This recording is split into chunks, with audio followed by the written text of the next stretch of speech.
Good morning বন্ধুরা, এখন বাজে ঘড়ির কাঁটায় 8:30। ভিডিওটা এখান থেকে স্টার্ট করলাম। এই যে এই পাপার জন্য বিস্কুট দুধ গুলিয়ে নিয়ে আসি, পাপাকে খাওয়াবো। তো চলো তাকে খাইয়ে তারপর তোমাদের সামনে আসি, তারপর তোমাদের সাথে কথা বলছি।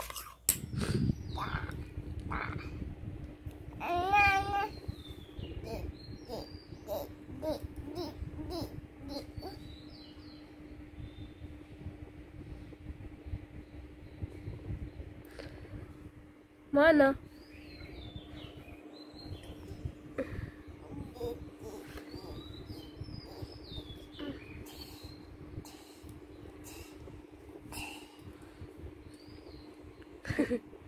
Tasha দাও, পাপা tasha দাও। তো দেখো যে পাপাকে আমি সকালে খাইয়ে তার সাথে অল্প খেলা করছিলাম। তো তার সাথে খেলে আমি চলে এসেছি কল পরে। আমার যেহেতু কাপড় ভিজিয়েছিলাম সকাল সকাল, সেই কাপড়গুলো এখন ধোবো। যেহেতু দুদিন ধরে শরীরটা ভালো নয় বা কাপড়ও ধোয়া হয়নি, অনেক কাপড় জমেছিল। তো তার ঠাম্মিকে বললাম যে পাপাকে নিয়ে যাও তার মামার ঘরে। সকাল থেকে মামা করছিল, তো সেখানে আমার নিয়ে গেল আমার শাশুড়ি। তো চলো আমি এই চালচে কাপড়গুলো ফট করে ধুয়ে নিই। আর জানো তো আমার গলাটা একদম ভালো লাগছে না, কেন জানি না। আজকে তোমাদের সাথে ভালোভাবে কথা বলতে পারিনি মোবাইলের সামনে, এমনি জাস্ট ভিডিওগুলো শেয়ার করলাম। আর কাপড়গুলো যে ধুচ্ছি, অনেক কষ্ট করে ধুয়েছি কাপড়গুলো। একদম শরীরটার মধ্যে কোনো এনার্জি বা কোনো শক্তি কি জিনিস পাচ্ছিলাম না, তা কাপড়গুলো ধুয়ে দিলাম। আর এখন জানি না রাতের কথা যে তোমাদের সাথে যে কথাগুলো যে বলছি, কথাগুলো জানি না কীরকম আসতে হবে বা জোরে। তো যেরকমই হয় প্লিজ বন্ধুরা আমাকে অল্প সাপোর্ট করো, কারণ অনেক কষ্ট করে যে ভিডিওটা এডিট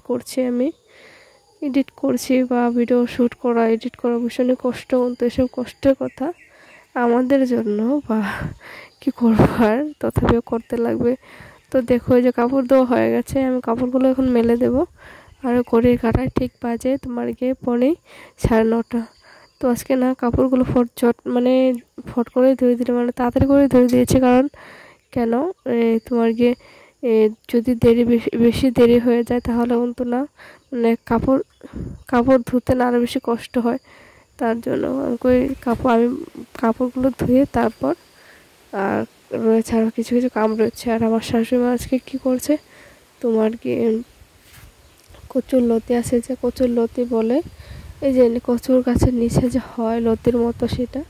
তো শাশুড়িমা নাকি ভীষণ খেতে ইচ্ছে করছিল, তো উঠিয়ে তুলে এনেছিল গাছের থেকে, জঙ্গলি কচুগুলো যে যে এখানে সেখানে হয় সেগুলো আর কি। তো আমি যেহেতু খাবো না, আর অল্প করে এনেছে শাশুড়িমা। তো চলো মার জন্য যে লতাটা বেছে নিয়ে তারপর আমি পাপাকে অল্প মোবাইলটা দিয়ে আমি আরও সংসারে কিছু কাজকর্ম রয়েছে সেগুলো সেরে তারপর তোমাদের সামনে আসবো। আর কচুর লতিটা যা আছে তোমার কি সেটা নিরামিষ করলে বেশি একটা ভালো লাগে না খেতে। এটার মধ্যে যদি তোমার কি বা শুকনো মাছ বা তাজা মাছ গুঁড়ো, ছোট ছোট যে মাছটা শুকনো বা বড় তাজা মাছ যেটাই হয়, তো এটা দিলে কিন্তু এই লতি দিয়ে সবজিটা বানালে করলে বেশ ভালো লাগে খেতে। আর তোমাদের সাথে এটাও শেয়ার করে দিলাম, দেখো আমি যে টেঙ্গা গাছগুলো লাগিয়েছিলাম সেগুলো ভীষণ বড় হয়েছে। তো আমি এদিক দিয়ে দেখো সব কাজ সেরে লতা বেছে তো রান্নাটা বসিয়ে দিয়েছিলাম অফ ক্যামেরায়। সেটা পাপা মোবাইল দেখছিল, কারণ যেহেতু পাপা ঘুমায়নি তার জন্য পাপাকে মোবাইলটা দিয়ে নিয়েছিলাম। আগে মোবাইলটা দিয়ে রান্নাটা সেরেছি। তো রান্নাটা সারার পর আমি আগে ভাবলাম যে পাপাকে ভাতটা খাইয়ে তারপর পাপাকে স্নান করিয়ে ঘুম পাড়িয়ে দেবো। তো এদিক দিয়ে দেখো পাপাকে আমি খাইয়ে স্নান করে ঘুম পাড়িয়ে দিয়েছি। আর এই যে আমি ভাতটা নিয়ে বসে পড়েছি। তোমাদের দাদাভাই আসবে, এখনও আসেনি, রাস্তায় আছে। ভীষণ খেতে পেয়েছিল, যেহেতু সকালে কিছু খাওয়া হয়নি। আর আমি আজকে কি করেছি তোমাদেরকে বলি। পনির দিয়ে আলু দিয়ে পনির করেছিলাম, কচুর শাক, কচুর লতি, আর তোমার গিয়ে আর একটা নিরামিষ চচ্চড়ি করেছিলাম। তার সাথে ছিল উচ্ছে ভাজা, তিতো করলা, সেটা ভাজা ছিল। তো আমি ভাত খেতে বসে পড়ছি, তোমাদের দাদাভাই এখনও আসেনি ঘরে, তা নাকি আস্তে আস্তে পুরো লেট হবে, তার জন্য তার আশা বসে থাকলে আজকে আমি মানে খেদে মরে যাবো, তার জন্য আগে ভাতটা খেয়ে নিলাম। এখন বাজে তোমার কি দুপুর সরি, এখন বাজে দুপুর তোমার গিয়ে 1:45 বাজে। তো আজকে আমার রান্নাটাও তাড়াতাড়ি হয়ে গেছে, আর তো তোমার মধ্যে আজকে আমি ভাতটা তাড়াতাড়ি খেয়ে নিয়েছি, কারণ ভীষণ খিদে পেয়েছিলো, যেহেতু সকালে কিছু খাওয়া হয়নি তার জন্য। আর আমার ছেলে একটু ঘুমিয়ে আছে, তোমাদের দাদাভাই এখনও আসেনি, তার জন্য ভাতটা বেড়ে রেখে নিয়ে এসছে এইবারে।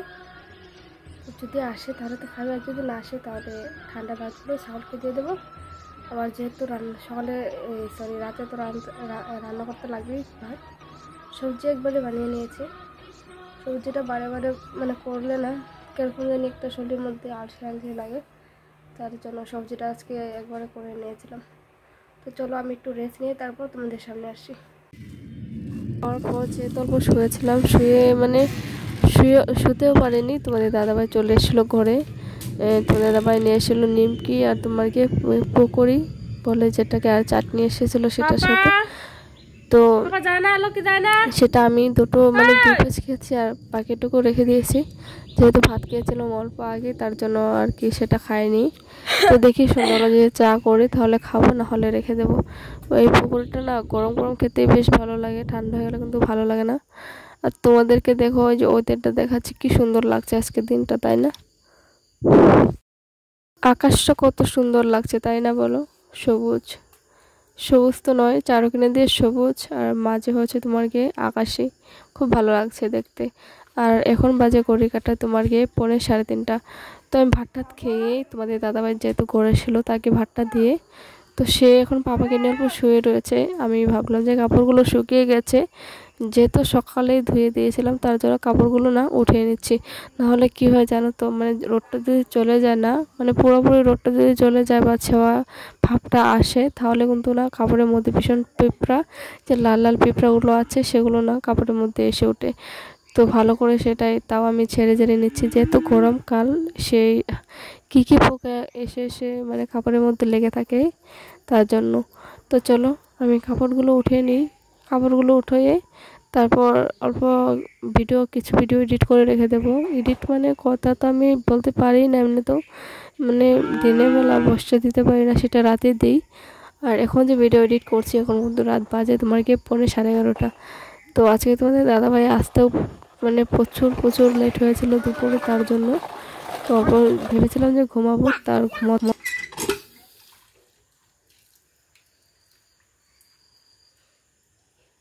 তো বন্ধুরা এখন বাজে রাত তোমার গিয়ে অনেক হয়েছে, বাইরে এসেছিলাম, তোমার গিয়ে বাইরে এসেছিলাম যে, তো ভিডিও এডিট করছিলাম, ভীষণ ঘুম পাচ্ছে, আমার চোখগুলো দেখলেই বুঝতে পারবে। তো তোমাদের দাদাভাই মাংস নিয়ে এসেছিলো, সেই মাংসগুলো ধুয়ে আমি নুন তেল আর কী বলে এটাকে হলুদ গুঁড়ো মেখে অল্প বয়েল করে রেখে দিয়েছি, নাহলে নষ্ট হয়ে যাবে, যেহেতু ঘরে ফ্রিজ নেই তার জন্য। তো চলো এখন আমি কলপাড়ে এসেছিলাম, কলপাড়ে হাত মুখ ধুয়ে আবার শুবো, কারণ ভীষণ চোখ মুখ ভীষণ জ্বলছে, মানে জ্বলাপোড়া করছে, ঘুমটা যেহেতু ভীষণ পেয়েছে। আর এখন কিন্তু রাত বাজে প্রায় 12টা।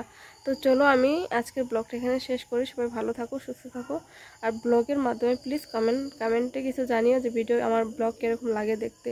তো যারা আমার চ্যানেলে নতুন আসো প্লিজ চ্যানেলকে সাবস্ক্রাইব করে দিও, আর যারা আগে থেকে সাবস্ক্রাইব করে রেখেছো তাদেরকে জানাই অসংখ্য ধন্যবাদ। তো চলো দেখা হচ্ছে অন্য একদিন একটা নতুন ব্লগে।